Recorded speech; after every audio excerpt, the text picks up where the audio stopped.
घर खरीदने से पहले ये सुन लो, अब बिल्डर अगर प्रोजेक्ट डिले करेगा तो उसे लग्जरी अपार्टमेंट नहीं, पेनल्टी अपार्टमेंट मिलेगा। पर सवाल ये है कि क्या रेरा सच में बायर्स का हथियार बन चुका है या फिर ये भी एक सिस्टम है जो फाइल से ज्यादा कुछ नहीं हिलाता।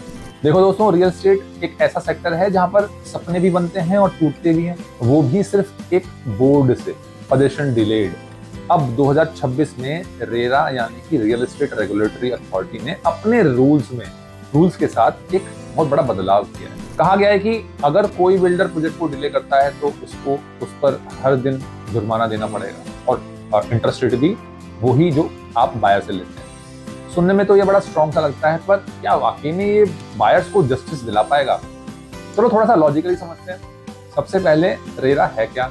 रेरा एक ऐसी अथॉरिटी है जो हर रियल एस्टेट प्रोजेक्ट को रेगुलेट करती है ताकि बायर्स और बिल्डर्स के बीच ट्रांसपेरेंसी बनी रहे। सिंपल शब्दों में कहें तो ये एक रेफरी है जो गेम को फेयर रखने की कोशिश करता है। हर बिल्डर को अब अपने प्रोजेक्ट की प्रोग्रेस रेरा की वेबसाइट पर रेगुलर अपडेट करनी होती है और बायर्स अब कंप्लेंट कर सकते हैं बिना वकील के, बिना ऑफिस जाए, सीधा ऑनलाइन। यानी अब एक आम इंसान भी अपनी आवाज सिस्टम तक पहुंचा सकता है विदाउट स्पेंडिंग एक्स्ट्रा मनी और वेस्टिंग टाइम।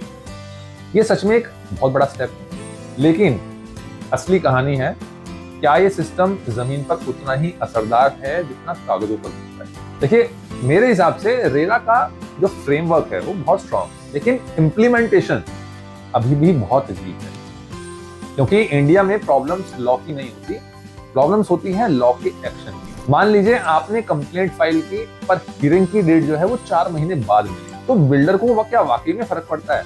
Not really. वो तब तक और बिल्डर्स से पैसे लेकर दूसरे प्रोजेक्ट में इन्वेस्ट कर देता है और बायर्स वहीं फंसा रह जाता है, ईएमआई और रेंट दोनों में। देखिए, मेरे हिसाब से रेरा का जो फ्रेमवर्क है वो बहुत स्ट्रांग है, लेकिन इम्प्लीमेंटेशन अभी भी बहुत वीक है। क्योंकि इंडिया में प्रॉब्लम लॉ की नहीं होती, प्रॉब्लम होती है लॉ के एक्शन की। मान लीजिए आपने कंप्लेंट फाइल की, पर हियरिंग की जो डेट है वो 4 महीने बाद मिली, तो बिल्डर को फर्क पड़ता है? नहीं पड़ता।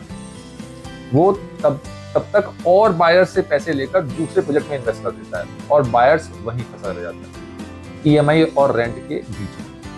रेरा के पास पावर तो है, पर कई बार बिल्डर्स इसके लूप होल्स का फायदा उठा लेते हैं। जैसे कुछ केसेस में डेवलपर कंपनी को बंद कर दिया जाता है और प्रोजेक्ट किसी दूसरे नाम से फिर शुरू होता है। रिजल्ट क्या होता है कि बायर फिर से स्टार्टिंग पॉइंट पर आ जाता है। आपने कभी बिल्डर का बिल्डर बार एग्रीमेंट पढ़ा है? कायदे से उसे रेरा के हिसाब से बनाना हो।